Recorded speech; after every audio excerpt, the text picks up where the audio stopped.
Oi, oi, oi, YouTube, what is up? It's another day for updates. Of course, today is the Dead by Daylight 4.6.0 All Kill chapter, and we mostly know everything that's coming out, but we're going to go over the patch notes very briefly, and we're going to show off the new skins that are releasing today as well. So let's take a look at those. All right, for the All Kill chapter, of course, we know we are getting Trickster and Yun-Jin Lee, and we've had the added chat filter feature, which if you didn't get to play the PTB, this will automatically filter any words that are words that should not be said in a post-game chat. Of course, if you're on console, you don't have to stress about that, but this will be great. And you can now set your party privacy to automatically block join requests from strangers, etc. So just little quality of life things that we should have got a lot sooner, but chat filter features are very difficult to do appropriately. Check out the Scunthorpe.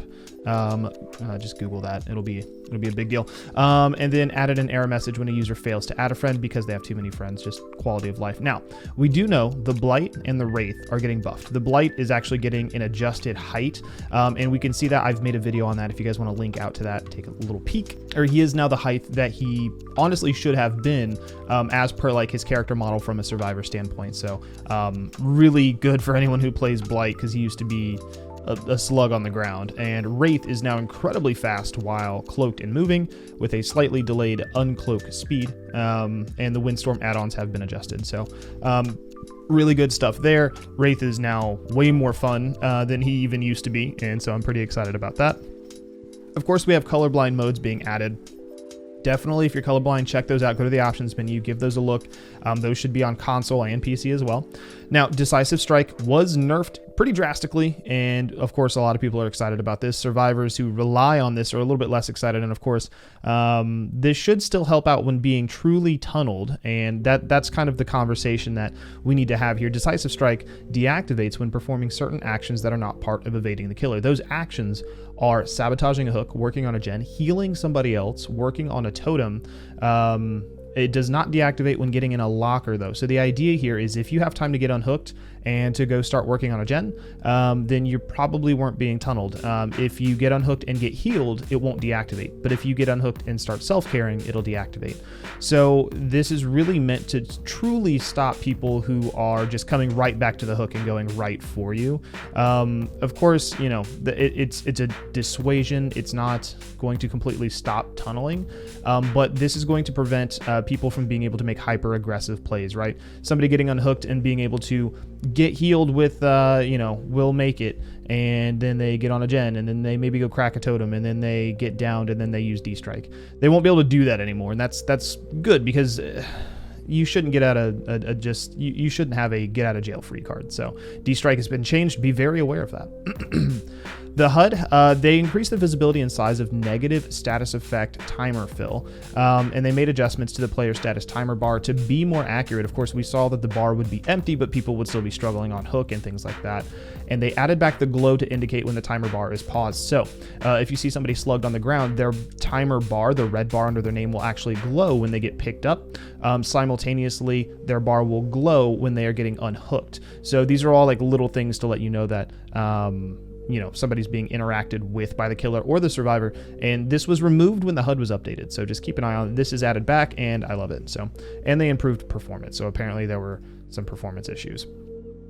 Menus updated the accept and cancel button on friend and group requests to have greater visual difference, so no longer will you accidentally join things, hopefully, that you didn't mean to join.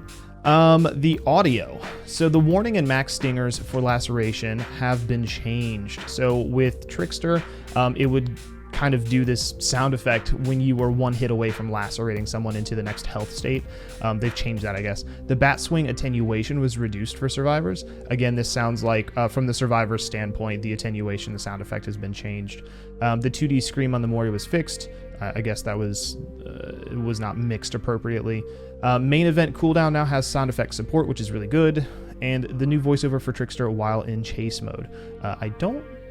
I'm interested to hear what that means. I don't really. Okay. Anyway, visual update for the main lobby, the store, and tally. I'll be interested to see that. And then, of course, a bunch of bug fixes that you can check out here. It is important that if you are worried about bugs, go ahead and take a look at this. Okay. This is a huge, huge list of bug issues, right? Fixed an issue that could cause disconnected players to not count towards progress on the Devout Emblem. Fixed an issue that could prevent the killer from picking up survivors along the edge of the exit gate. There's all kinds of bugs that are fixed.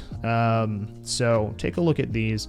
I'm really proud of the team for tackling so many bugs so consistently. Of course, you know, they are the reason that bugs get reintroduced, but it's important that they're tackling them, and it's important that we recognize that bugs are being fixed, of course.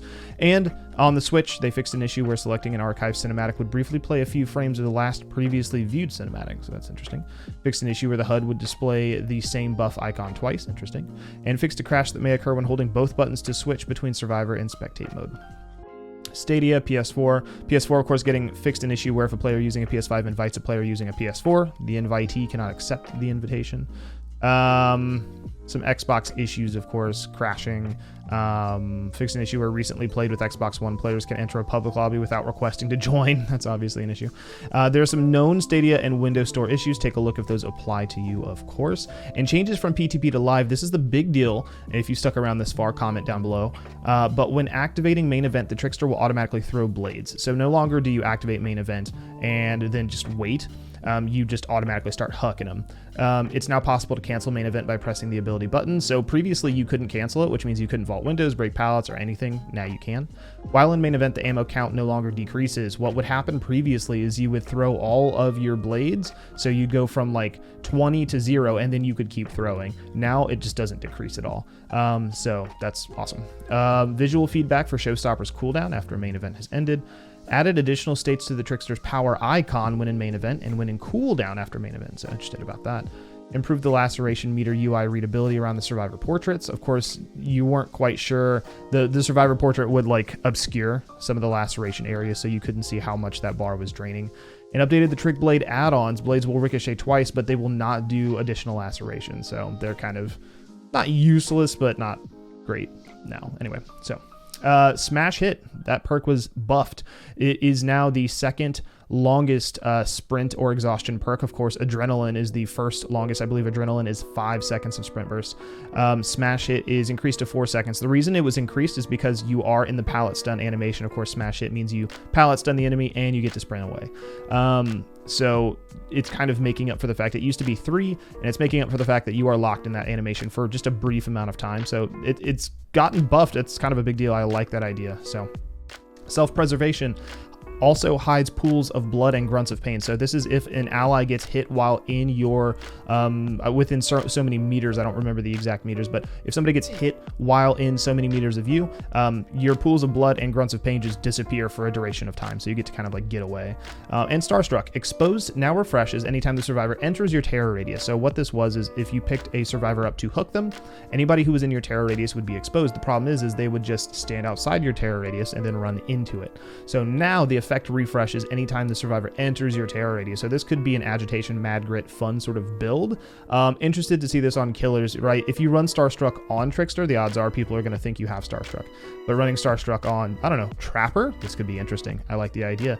No Way Out now has a base time of 10 seconds, 4, 6, 8 seconds for each token. So No Way Out, of course, I believe was the perk that locked the doors based on the amount of hooks. Maybe it was hooks.